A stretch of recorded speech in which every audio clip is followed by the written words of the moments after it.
I came in the world crying and fussing. Nigga, we ain't have nothing. Every ghetto, I know the same. We tryna make a little change. Preacher man come around talking. I don't wanna hear it, keep walking. Don't be afraid to venture over the bridge. I'm thorough in every borough. My name be ringing. 1, 2, 3, let's go!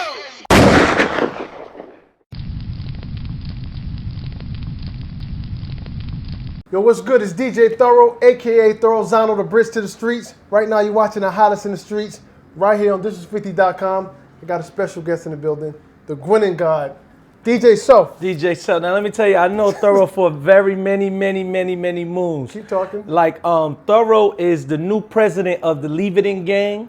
Like he's not pulling out. Wow. You know what I'm saying? And the Eat Booty gang. You know what I'm saying? He's down with that too. I'm just letting you know that. I've known him for many moons. Not just playing each other. This is my guy, Thorough, man. Hey, if any good-looking females want to take me up on that, I mean, you see, I told you. We can talk about that. Yeah. You know, right now I've been sanctioning who's the president of each club and stuff like that. So so now you're the new president of the Leave It In gang. Hey, it's official. Yeah. DJ Thorough, president of the Leave It In gang. Yeah. Right? Taking applications. But yo, I always appreciate when I have an artist up here or a DJ that I actually have history with, that I've known from the beginning, or not from the beginning, but since you can say from the beginning. Yeah, I saw you come up. Yes. We came up together or whatever. So it's always interesting to me when I talk to them, because a lot of people they may look at your success, or they may only know you from Love and Hip Hop, or they may know you only from being on Power 105, the radio station. Yeah, but I know you from another era or whatever. Let's talk about your beginning. Like, how did you get started DJing? It was two things that started me DJing. One was females, and I think that's most DJs. A lot of times in my neighborhood, the guys who got the girls was the drug dealers, or the basketball players. I ain't selling no drugs, and I ain't the sports person, so I'd say what's the next best thing was playing music. So that was the way I got the females. Then it was the love of music. And I'll be honest with you, like a lot of people say the love of music first, but I think it was the love of females first. Right. Then it was the love of music. So it went hand in hand. I'm keeping it G real. Right. That's what they say. All right, and you're from Brooklyn, correct? Brooklyn, New York, Fort Greene. I don't know, people think I'm from Chicago or something like that. I have family in Chicago. Why would they think Yeah, that? I saw like a bio or something, and they was like, yo, born and raised in Chicago. I was like, I'm not from Chicago. Shout out to Chicago though. Right. I have family in Chicago, a whole bunch of family in Chicago. So it could be that, I don't know. Right. Growing up in Brooklyn and aspiring to be a DJ, other than the females inspiring you to be a DJ, what DJ made you want to do this? Or when did you first fall in love with hip hop? In New York, it's a lot different being a DJ in Brooklyn than as being a DJ from let's say the Bronx and Manhattan. And I have this conversation with, we call them uptown DJs all the time, because I feel like uptown DJs in their neighborhood, each neighborhood has 15 to 20 DJs on one block. Right. In Brooklyn, there's not many DJs on each block. It's like if you had a DJ, the next DJ you will find maybe 20 blocks to 30 blocks away. So me growing up, it wasn't too many DJs in my neighborhood. Right. And the DJ was from the next neighborhood was DJ Goldfinger. He was from Wyckoff Projects. Okay. Wyckoff Projects is a good 20 blocks away from me, a nice walk on a nice day. And like growing up, I always like saw Goldfinger, like, yo, that's the guy I want to either be like or be better than. Right. I remember, I'm glad you brought up Goldfinger, because like I said, from back in the days when we was all running around or whatever, I remember you used to work with Howie. Yes, I still work with Howie now. You still work with Howie, yeah, okay. I'm the type of guy that if you's down with me, we still gonna get money. If I'm in the beginning to the end, we up and down. Howie's still down with me. Yeah, I remember those days when you was running around with Howie, and then you were opening up, if I'm not mistaken, for Goldfinger, or you were doing. I used to carry his crates. Right. I was a crate carrier. Yes. Right. I remember that. So that's why I like to talk about people's humble beginning, because a lot of people, they see you where you are now and they don't understand the process or whatever. So I carried many crates. Right. So I always like to give the history. So technically, Goldfinger was the one that helped you out to get exposure as far as the club scene? Yeah, well, Goldfinger, I felt like gave me a different type of lesson. And sometimes I try to give people that same lesson that he gave me. Goldfinger gave me the opportunity to watch and learn. Right. Goldfinger, I don't think ever too much told me things, but he gave me the opportunity to sit next to him to watch. Okay. So I think that's a difference. Sometimes when somebody tell you things, the interpretation might not be great. Right. So if you could watch something and then you use your own interpretation of what you saw, it's a lot better. And I've saw a lot with him. And learned a lot, but interpreted it myself. Right. You know. Okay. How did you make the transition from club DJing to the radio? Because a lot of people can't make that transition. How did that happen for you?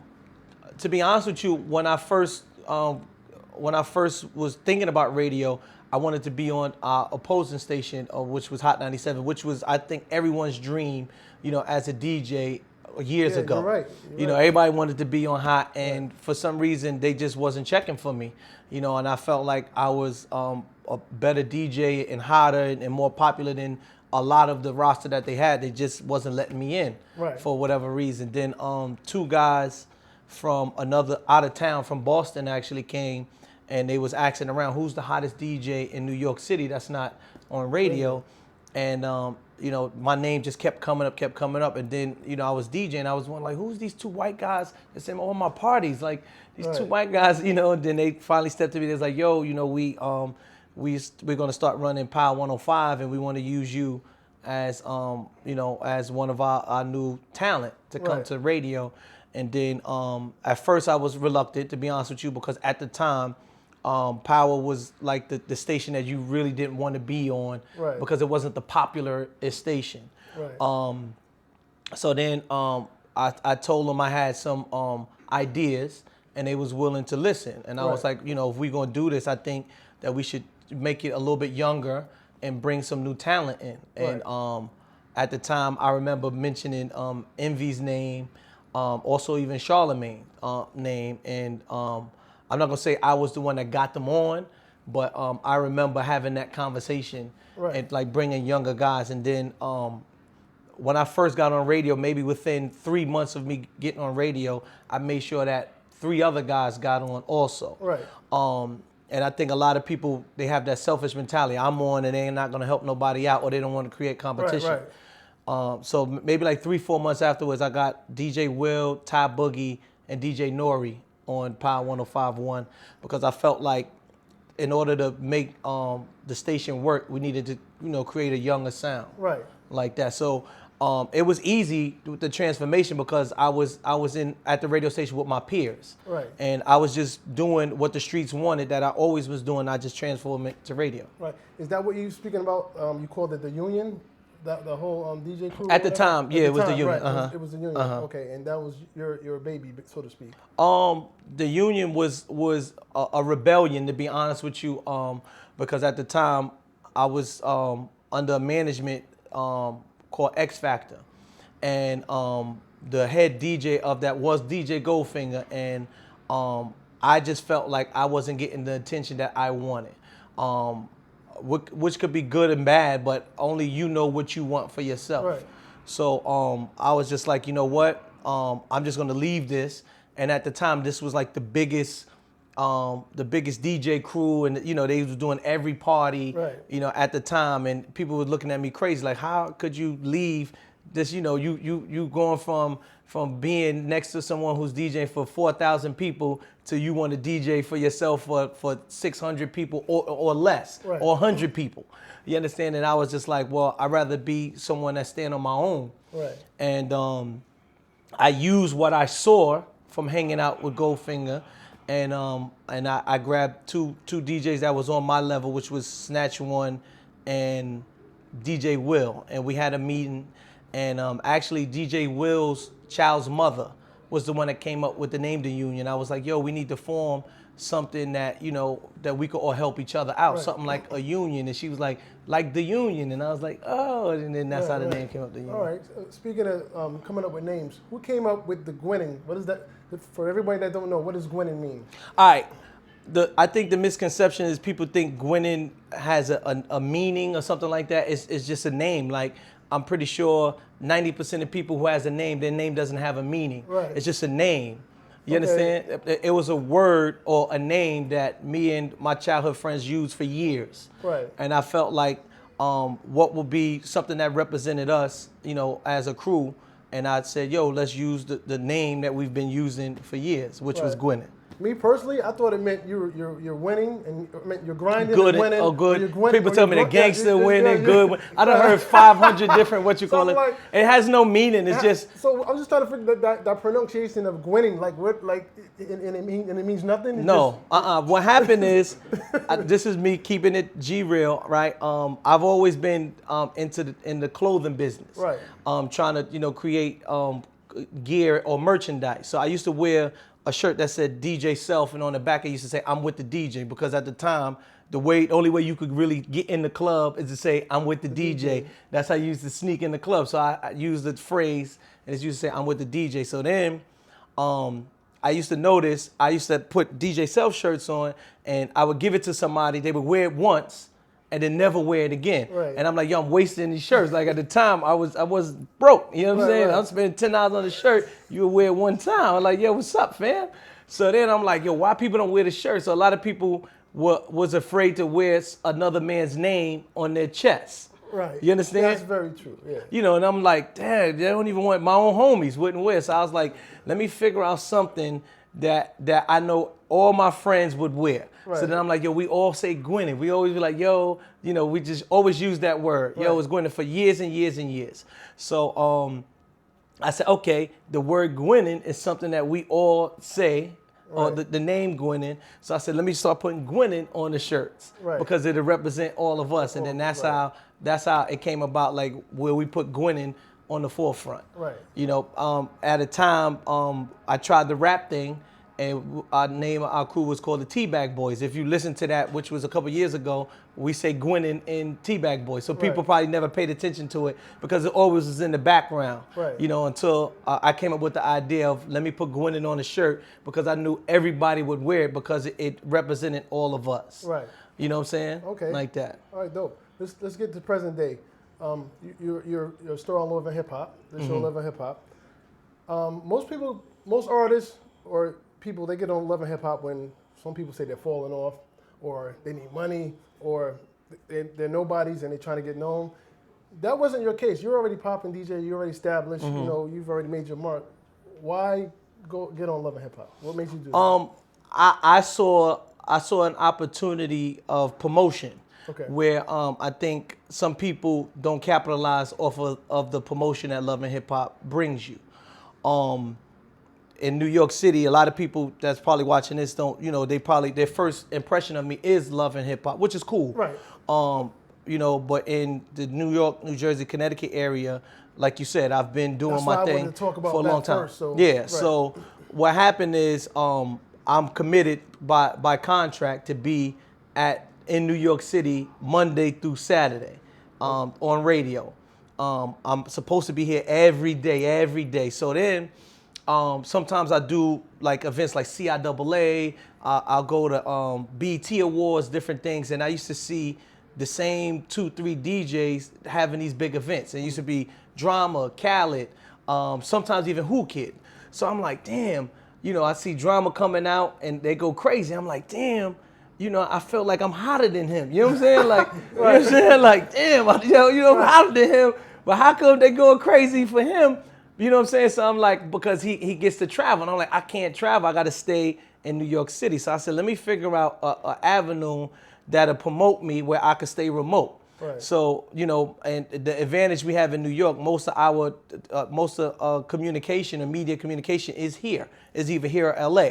So I was like, all right, I know if I do Love and Hip Hop, I could sit in New York City and I can have something that's going to promote me to the nation, even the world, every Monday. Right. So every Monday you get to hear Gwinin, you get to see DJ Self, and I can still stay in New York City and hold down Right. my obligation as a DJ on Power 105. Right. When it comes to ideas and your thought process, do you have anybody that maybe helps you? Like, Yeah, I have definitely. I have a crew and the staff. All of us come up together with ideas and different things like that. Yeah. Right. Okay. Uh-huh. So we still on Love and Hip Hop issue. The Creep Squad. Mm-hmm. Who thought of that? Because the first thing I think about is a pedophile. I'm gonna keep it real. Like I think about some pedophile type shit. Because most women associate men as creepy, like peeping toms. Oh, okay, like well, this. I You mean, see what I'm saying? So who- maybe years ago. I think Right. now, I think people think of creeps like guys as players now. Right. What I mean, you know well, what I'm no saying? disrespect. Why use creep when that's kind of associated with? Well, it used to be years Right. ago. Like I said to you, I think now in like in the new millennium or the 2010 and above, creep is more associated with like being with a whole bunch of women Right. now. Right. But one, I didn't come up with the creep squad. You know, they was there long before I was Okay. on Love and Hip Hop. Right. It's just that the guys that were a part of that crew, I've known them outside of television, and at the time, I did have a lot of female friends, so I was kind of like the more creepy-ish Right. guy as far as as far as female wise. But then I kind of changed my ways now because the more I'm trying to format to business wise, and make money. And a lot of times you can't chase women and chase money at the same time because something's going to be running Right. from each other. So now when they say creep to me, it's a different in creep, the meaning of creep. So I'll give you an example of a lot of times people think creep is just for women, but this is another example of being a creep. So now me and Thorough is about to get in the car and about to get in the Uber. So I tell Thorough, yo, I got shotgun. And you say, all right, cool. Then Thorough say, yo, I'm hungry. Can you get me a slice of pizza? So I go get Thorough a slice of pizza. He jumps in the front seat. I say, yo, you's a creep. You're a creep. You Okay. understand? Right. You's a creep. You understand? Has nothing to do with women or Right. nothing. Right. You I a get creep. You understand? Like, yo, how could you do that to me? Right. You understand what I'm saying? So that's an example of a creep that has nothing to do with women. So creep can mean a whole bunch of things. This is people just always associated with women. Like Right. even on the show, I think Cisco's a creep because he knew I was trying to sign somebody, and he went behind my back Right. and tried to sign someone. That's creep. That's a Right. creep move. Right. Well, speaking of signing someone, I actually interviewed her. Mariah Lynn. Yeah, Mariah Lynn. Okay. Yeah, I'm not gonna say her name, but I just let you know I'm on top of my game, baby. So I actually interviewed her or whatever. She spoke highly of you. I always said DJs make the best producers because we come from the music. We know talent. We make the best A&Rs, and you're no exception to that rule. So how did you even discover her? What made you want to do it with Mariah? Give her A friend of mine is a great writer, and he wrote a song for me called Yeah Okay. Okay.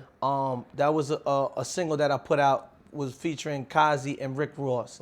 And I always admired his writing skills. He also wrote a song called Snapback and Tattoos. Right. He wrote that. Yeah. Oh. So I was like, I said, okay. Then he started bringing this white girl around all the time. And I was just like, oh, okay. You know what I'm saying? I don't know what this is about.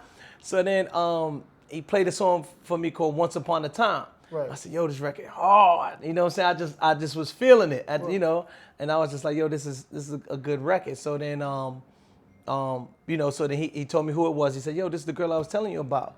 So when I met her, it just that we kind of like met at the right time because that's when I was doing casting for Love and Hip Hop. So I was like, yo, if you're not doing nothing, come through this casting. It was just, everything was like all at the right time. Right. Okay. My first foremost is me trying to build a record company, which is called Gwinin Entertainment.